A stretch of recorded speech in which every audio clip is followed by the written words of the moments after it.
Hi, my name is Wyatt Troy, and I want to welcome you to Behind the DAW, the podcast that was created to help you become the artist that you've always wanted to be. We interview artists and music industry experts on an emotional, philosophical, and artistic level to get inside their heads, gather the best information, and then bring it back to you. By the way, this is a companion podcast to our new YouTube series, In the DAW, where we invite artists to dissect their songs in real time. If you have any artists you would like to see come on the show, or if you have any feedback in general, you can contact me at wyatt@musicandstuffllc.com. For episode 19, we have Miles Ross, who also goes by Psy Fi.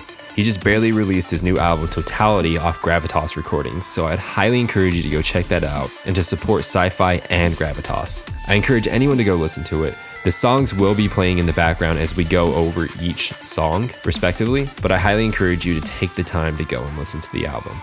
He talks about his love for science fiction, which is where his name came from. He also talks about each song's meaning and why it plays a big part in the overall album. I just want to give you a huge thanks to Miles, as well as a huge thanks to you for even coming through. And as always, if you enjoy what you learn and you'd love to learn more, go ahead and subscribe and we'll see you back here next week. And if you feel so inclined, you can leave a rate and review on iTunes. But for now, without further ado, here is Psy Fi.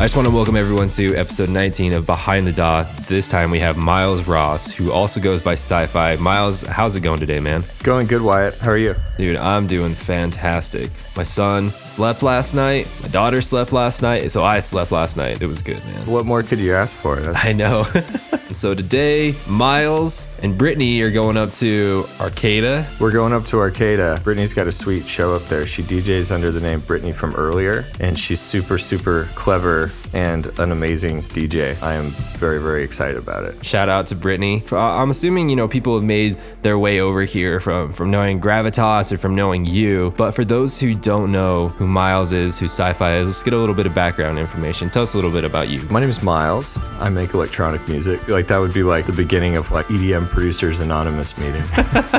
So I make electronic music under the name Psy Fi. I started DJing back about 10 years ago out of high school in 2007. I was just really, really into psychedelic music at the time. And I got that name because I'm a huge science fiction nerd. I read lots and lots of science fiction. Over the years, that style has changed so dramatically throughout time, but the name is constant. Just out of curiosity, what are some of your favorite sci-fi movies? The contemporary stuff, anything Christopher Nolan. Interstellar is just kind of like a basic answer, but that's still an amazing contemporary science fiction movie.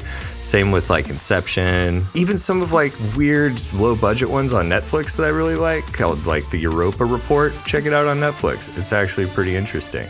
But then I like a lot of the older stuff, like 2001: A Space Odyssey. That was literally the first memory I have as a being was watching that movie, because my parents would always put it on for me, and so I got really into the soundtrack. And I feel like that movie was kind of like a gateway to the way that music and pictures can tell a story, because that movie is so visually and auditorily stimulating and captivating that I think that had just a huge impact on me as a kid. I'm in the same boat as you. I love sci-fi, not just sci-fi, but fi in general. I love fiction. Did you grow up watching a lot of anime and stuff like that?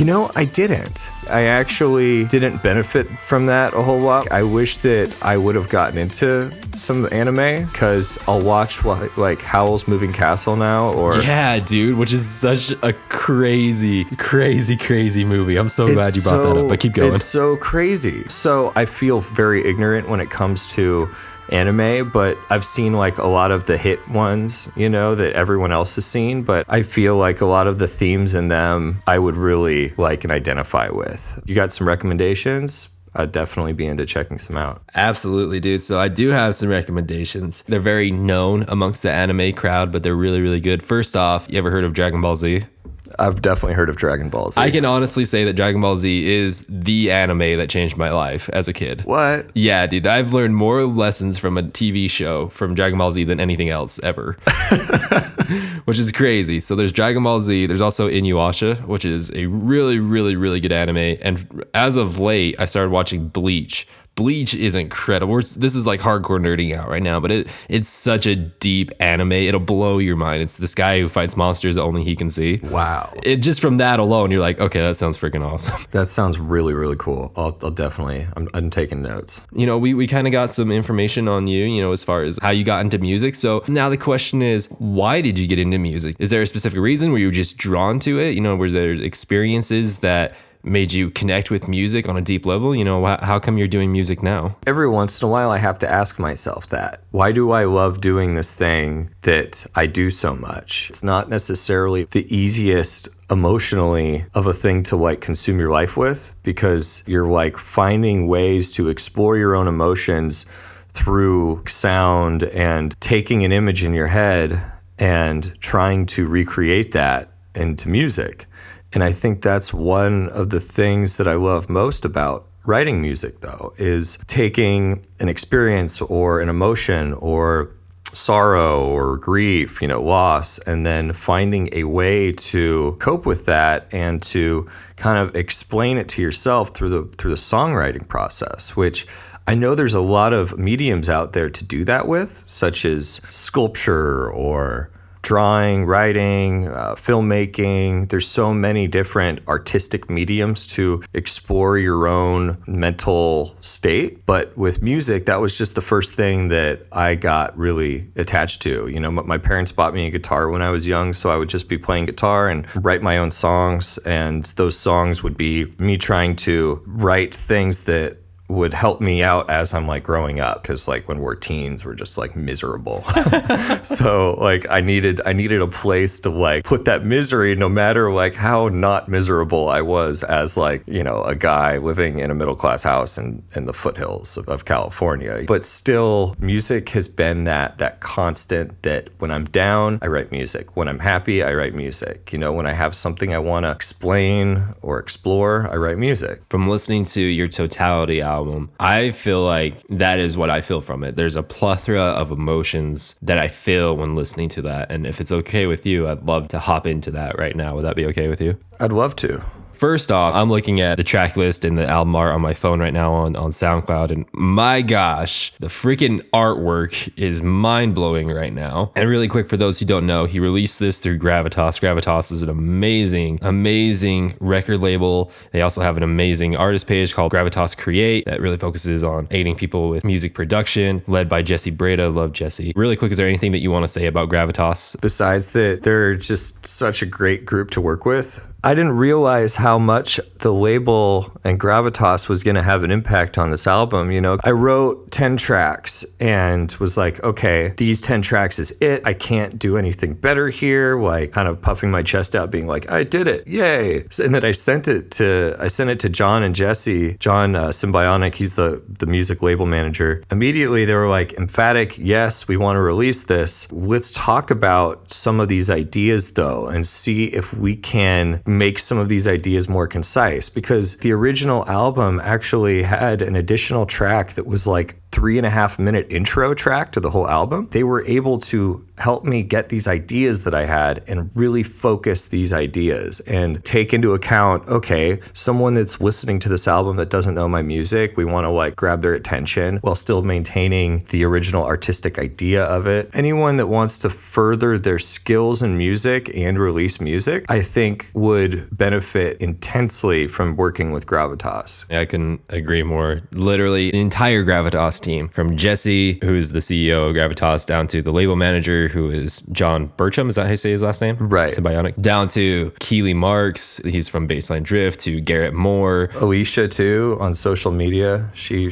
absolutely crushes it. Yeah, exactly, 100%. So let's start off very first with the actual title, Totality. Where did that come from? Why did you choose that? The name Totality came from, I was listening to the radio. They were talking about the upcoming eclipse that recently happened. And August, and they were talking about how the path of totality would reach across the United States. And I was like, wow, what an insane name for the space in which you'll be able to see this like insane event. I did some research into Path of Totality and then realized it was a Korn album title from like 1998, and I was like, all right, I don't know about this. I went through a lot of different name ideas and just kind of tested them off of different people. It was going to be Path of Totality, and then one day I was like, let's just drop the path of and just call it Totality, and it ended up kind of sticking, and it just looks better. It's a little more concise than having a longer name. The whole idea like of having the continuous mix album, I wanted to have it be similar to like a circle. So for a second, I was thinking of calling it Circle of Time because the whole thing is like a cyclical sort of piece. Totality stuck. And while I was writing it, I was also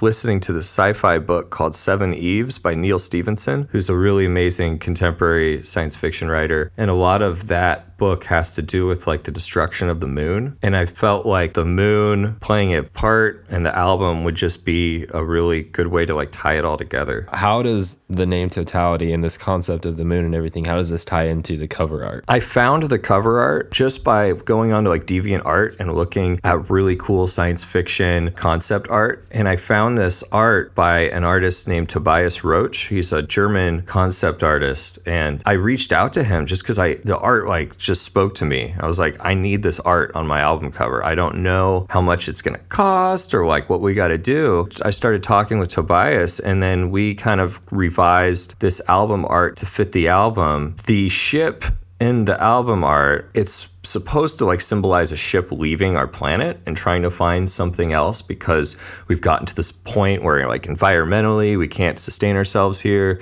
And like, so there was kind of this narrative behind the ship leaving what I guess could be Earth. I wanted to create a narrative around the album to be able to write the music and have that going on in my head while I'm writing the music. I actually got the art before most of the music was made, thinking about the art, thinking about how does this music match this art, because I wanted the whole thing to be like a cohesive piece. The art definitely played a huge role in it. So let's move into the first song on the album, which is called Union Overture. So tell me more about that song. It started off as two different songs where there was like a longer cinematic intro. After linking up with Gravitas, we actually cut the first one. I kind of glued the first one and the second one together. If you watch like a movie like Ben-Hur, it has an overture, which is the part in the beginning of the movie that's just like music.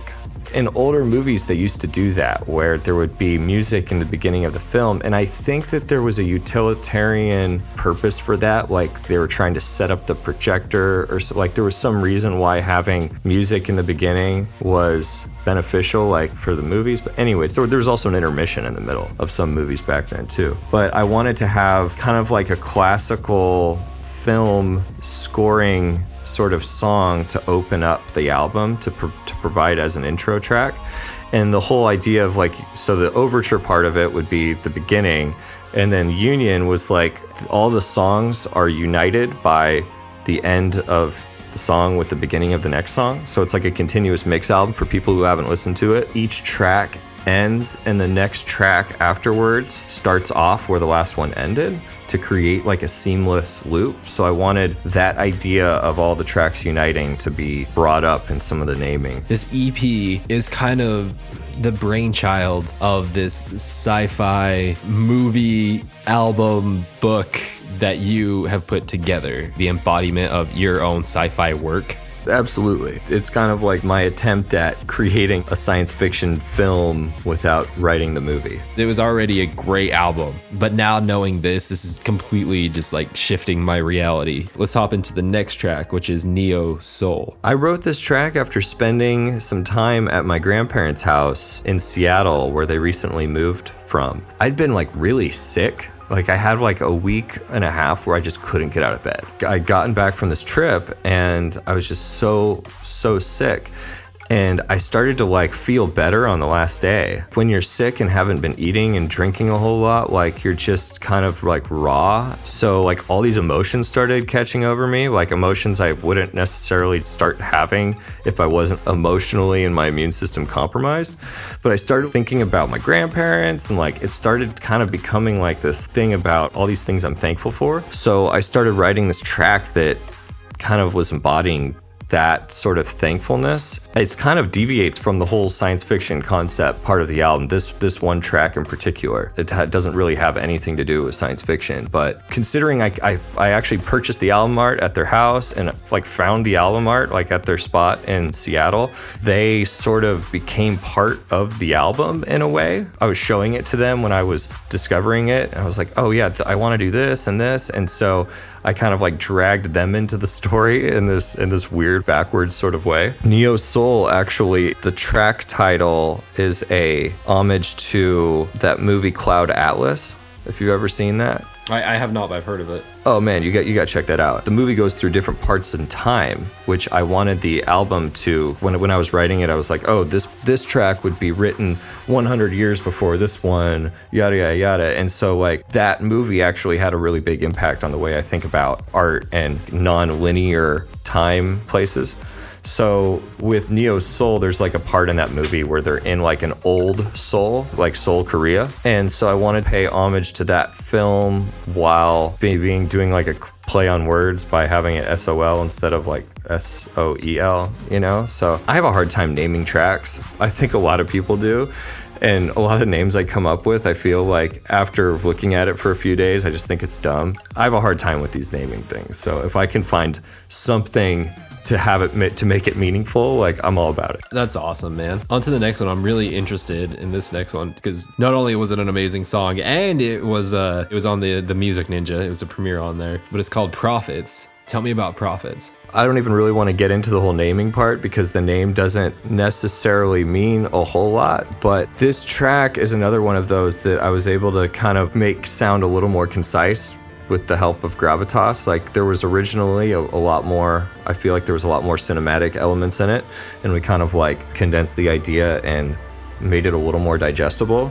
This track I actually wrote right after Neo Soul too. It also became the soundtrack for this video, where I didn't write the video. I helped my buddy kind of put the video together. His name's Tillman. He's from New York, and he actually took video of me opening up for Skrillex a couple years ago. Yeah, Skrillex name drop right there. He took this video, and we ended up putting that music to the video. And the video, I don't know if you've checked it out, but it's one of the coolest things. He did such an incredible job producing this thing. That song, it's one of those, we were talking the other day in the DAW about tracks that just kind of like, I don't really know where I'm going with it, but it just kind of like goes somewhere and it's a little confusing. I feel like that track kind of really embodies that because it kind of evolves and evolves and evolves. It's my favorite track on the album. It really is. I love the chords. I love everything really about it. And it's one of those that I'm really, really proud of. It's probably like one of my favorite tracks I've ever written. Wow, that's really incredible. So how does the next track, which is As I Go, which was your EDM premiere, which is super dope, how does that work into the album? So As I Go was originally a track that I had a Supremes acapella on top of, which is that song, and as I go my way alone, I find it hard for me to carry on. It's a Supremes track called My Heart Is Nothing Without You, I think is what it's called. I ended up writing this like dubstep remix of that track and then was like, well, I'm just gonna take the acapella out and see how it sounds. It almost sounded better without the acapella. That was one that was actually kind of written separate from the overarching concept album. It ended up doing really well, and I got some great like DJ support from it, so I was really, really happy with how that one turned out. And then the next one is called Mutiny. Tell me about Mutiny. Mutiny is meant to be the intermission. So in this whole science fiction epic, we have the Union Overture, and then Mutiny is the one in between all of the tracks. It changes, it like sets a new tone for the album, because before that we have this like uplifting kind of like we are leaving this planet. And then once Mutiny happens, that's when the ship takes off from the planet, goes to another planet, and then we realized that we were just getting away from all the stuff that we were just kind of escaping and not really facing the things that we left that planet. We basically just ran from our worries, you know? And so in the narrative of the album, that was like the part where it's like we landed on this other planet and everything isn't even really that great here, and we totally left our planet high and dry. And that was kind of meant to be symbolic of the way that I go about problem solving sometimes, where instead of really troubleshooting and thinking about how can I best actually work with what I have here, I'll just give up and do something else. I feel like that's one of those things I'm trying to work on more. If I'm stuck on something, if I recognize that something is going to be a lot of work, oftentimes I'll just abandon it because that work seems like a really big thing. But the thing about music is you have to put in so much work. Music's a great tool for exercising that muscle of laziness. I'm interested in this next song. It's called Cerebro. And really quick, Wolfie Wolf, Nick Wolf, has an insane remix on this song. Oh, it's so good. It's so good. But the original is so freaking good as well. So tell me about Cerebro. I wrote Cerebro because I had a 6 a.m. main stage festival time slot where a lot of the times I'll have a gig and then I'll write music specifically for that gig. I'll write an intro track or something. And I had this festival time slot that I knew was going to be a kind of rough time when everyone's thinking, oh, should I be going to bed right now because the sun's about to come up? That was kind of the way that track started. Was I was like, okay, what track would I want to hear to make me keep dancing even when I know I should be going to bed? I really wanted to write a track for the album that wasn't at 140, because most of the other tracks in the album are within 5 BPM of each other, around 140. So I wanted to write something in there that wasn't just that, and that had faster tempo, and it was a little more drum and bass sort of inspired. The next one, which is Ecotone, which by the way, AU5 has an insane remix on this song. So good. But the original is equally as good, and is actually the song that we broke down on In the DAW. So I'd highly encourage you to go check that out if you're interested in seeing Miles break that down in real time. But tell me about Ecotone. I'd never heard that word before. And then I was watching, I don't know if you've ever seen 6 Feet Under, but it's this really crazy, emotionally stirring show that HBO ran maybe 10, 15 years ago. In that show, there's a character and he says this word ecotone. It's this really big scene in the whole show where he has this brain tumor and he's in this dream world. And anyway, I don't want to spoil too much for people, but he comes out of this coma and then says this word. What ecotone is it is the ecological divide between two different ecosystems. This dubstep track, I feel like I was trying to bridge that gap between dubstep and cinematic film score sort of things. That was sort of the two ecological environments I was trying to pull from. And I wrote that track because I was playing at Symbiosis. That was another one that I was thinking about the system that I was going to be playing on, which is this really incredible big Danley sound system. And I was like, I want to create a track that I know will sound really good on that one particular system. And it ended up going over really well that night that I played it. That was another one of those that kind of was inspired by me thinking about where I wanted to play it. Dude, this is kind of weird. I even looked at what the moon was going to be doing the night that I was going to be playing it. Whoa.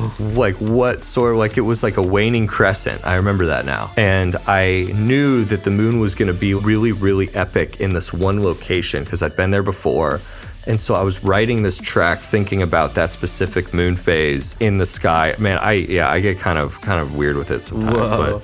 But yeah. So this next song is called Shadows, and I'm getting a very Echoes vibe from looking at this song, but tell me more about Shadows. Yeah, Shadows, I wrote this song, it's kind of a similar style of Prophets in a way. It's actually one of my favorite tracks on the album, which is interesting because I found that it was one of the less listened to and not as well performing tracks on the album. And I don't know if that has something to do with it being later on in the album, but the bass on it, and it just hits really, really big on a sound system. In fact, I think it might actually hit bigger than most of the other tracks, but it didn't necessarily do as well, which I don't really care about. But it was just really interesting because a lot of the songs that I feel everyone's gonna really like, they don't perform as well as the ones that I didn't really have a lot of confidence going into. That was also one of those that I had a hard time tying with the last one. kind of a process to take the outro of the previous tune and then throw it onto the intro and then make it seamless. And then wrapping up the album, the final song, which is from the title of the album, which is Totality. Tell me about the last song we have on the album. The last song, that one with Prophets, is probably my favorite. I wanted this song to have this really kind of deeper meaning to me than what the listener would, like I was trying to get the listener of the song to hear a certain aspect of it that has to do with time. I use grandfather clock samples like a lot in this track,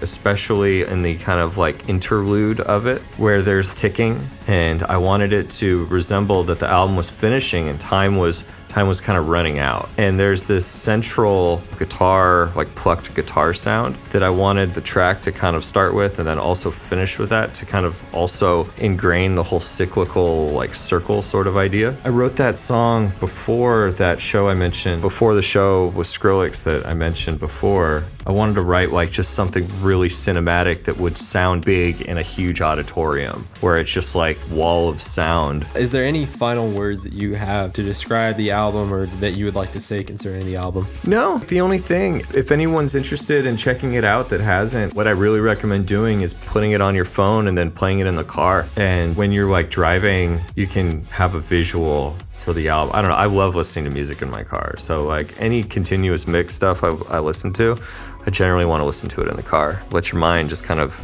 run away. Hey, Miles, thank you so much for coming on the podcast and describing your EP, which is incredible. Again, it is from Psy Fi. It's called Totality, released through Gravitas Recordings. You can find it anywhere that music is distributed. Is that correct? That is correct. iTunes, Spotify, Bandcamp, all those things. Thank you so much, Miles. Did you have a good time on the podcast? Hey, man, I had a great time. Let's do this again sometime.